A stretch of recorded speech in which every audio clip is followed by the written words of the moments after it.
Okay, multi-story buildings. I think in Europe we have a big history already of multi-story buildings. Actually, our school is one of the prototype 4-story public multi-story buildings in timber with a specific or special fire concept. We have a concrete core and the timber structure attached to the end. That was in 1999, where this building was built. At that time, we had 2 multi-story buildings in Switzerland. And since then, the market has increased, and we are now at about 7 to 8% of the buildings, multi-story buildings being built in timber, which is a huge achievement. So this goes a little bit back to your hockey development you also notice here. So things like that, Shigeru Ban, Tarmedia building, a very special solution, of course. Shigeru Ban wanted to have a revival of timber-to-timber connections, which carpenters were used to do. But of course, because you have here big loads, big spans, this area or these contact areas get very, very complex. So in order to be able to take lateral pressure, you have to locally reinforce using special star plywood, so plywood with the layers of the plies orientated every 30 degrees to have a homogeneous kind of material. And then the whole thing prefabricated. You need more space at the ends of the beams, like the bones in a human body. So this was actually what Shigeru Ban wanted to see for that building. But all the erection here, all prefabricated, easily to be done from a scissor lift from the outside, and the crane brings in these elements. This is, I think, Shigeru Ban must have some shares in Switzerland, I don't know. We have some projects of him in Switzerland now. Together with Swatch, Omega, there's a big development. There are a couple of multi-story buildings plus a very exciting free-shape structure that is under construction now. This here is watchmaking or watch assembling building. So on these levels here, there are people assembling Omega watches. That means that the requirements for floor vibration, for climate, for constancy of all this is very, very crucial. And I remember they had some problems with some vibration issues during construction, but they could actually rectify it. So that means that even for very high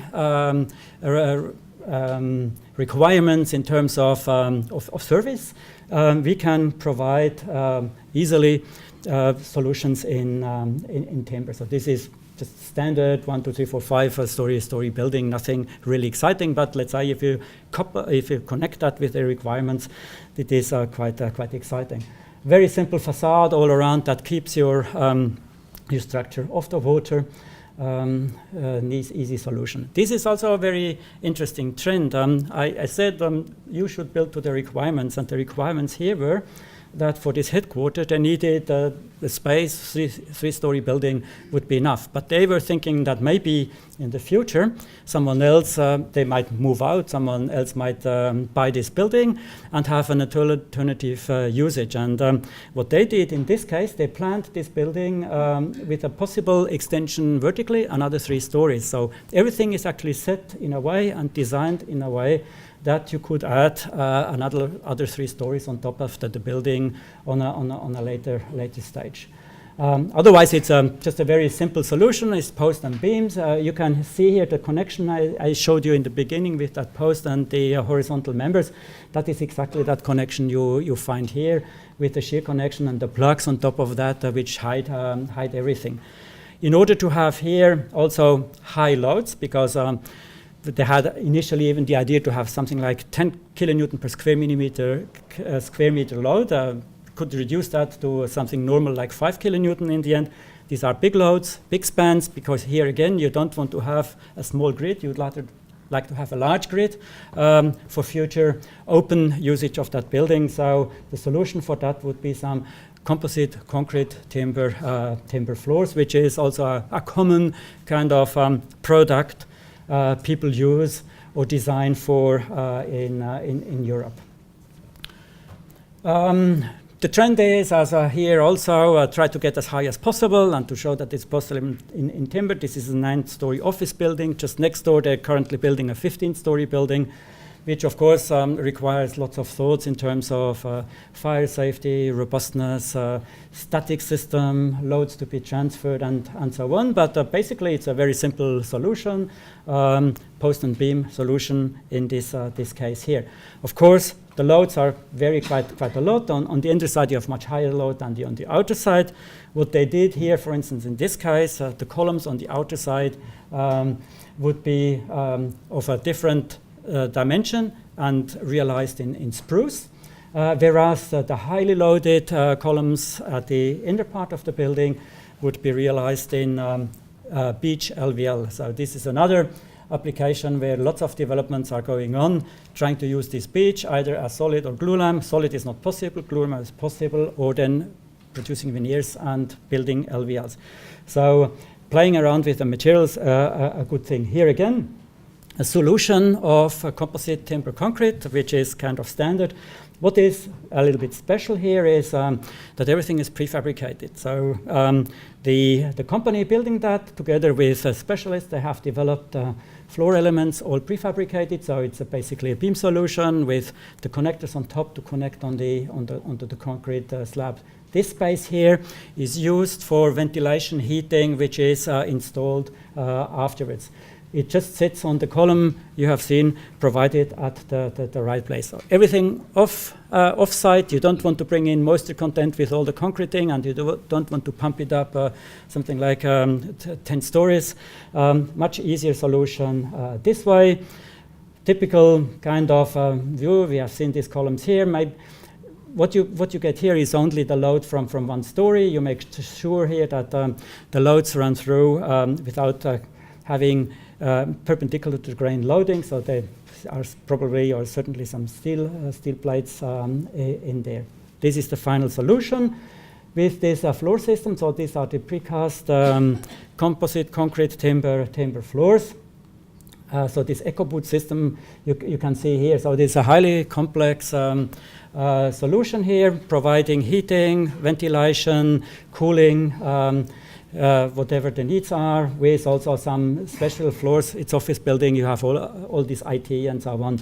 Of course, you get some substantial heights out of that, but this is then a floor that works perfectly. From the outside here again, that wasn't the timber facade, it's different material, so you won't necessarily recognize that the inside construction material is timber. The whole process very simple. You have the posts which you bring in, you have the beams that you bring in, you have the floor elements you bring in, everything prefabricated brought to site.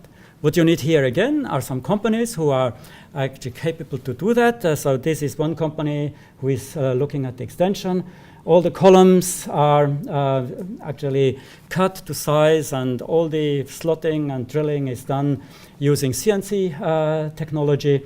They have some areas where they prepare the beams for this composite concrete timber action. What you can see here is a large glulam plant where you can produce straight or curved glulam more or less automatically. They have special areas for cutting, sizing, finishing the members, planing them for sites, large fellows. So this company can easily do something like up to 40 meter long members. This is basically a robot on the back here, a portal frame servicing a surface of over 40 meters length and 10 to 15 meters wide. So you can do all the jobs automatically.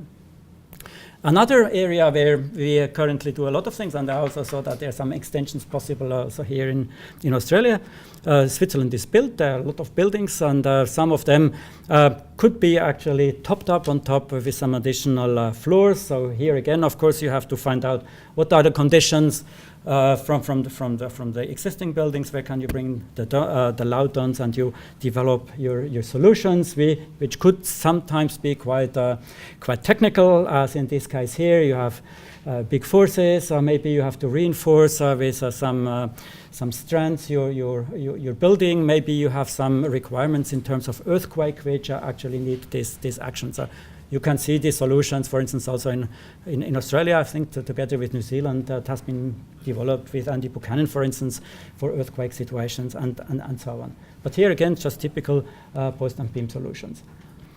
This is another trend. As I said before, the right material at the right place. You don't have to realize everything in timber, so why not go hybrid and trying to find out where do I put what kind of material, what solution, and combine these things together, because in the end your building must be much cheaper. So here again, big office, big fabrication plant on the bottom, open space, big spans, and on top some offices. This is the system they have used.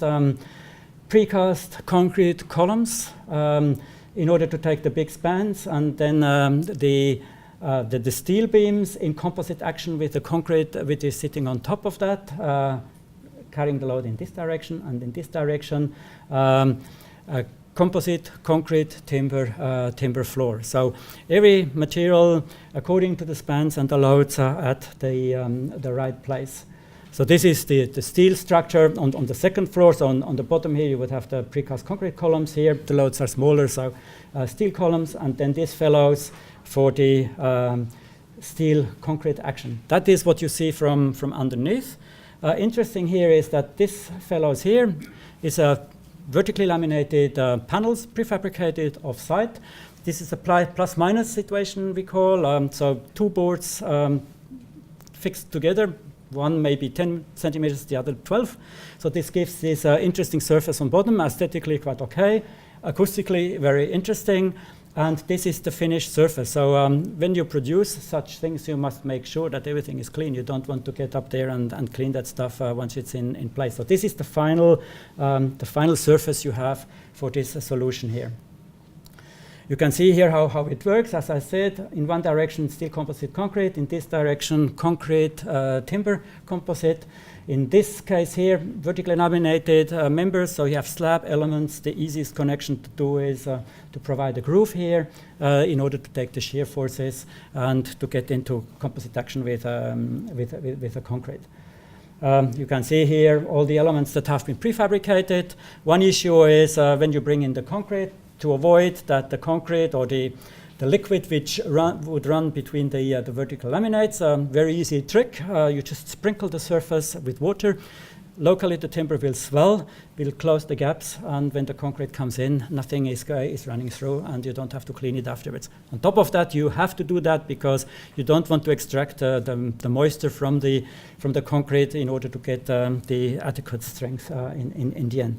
So interesting solution, mixing materials, which of course also says that you have a lot of interaction with other trades. This is just a concreting phase. As we have a two-span situation, there is quite heavy rebar in the top part of the concrete.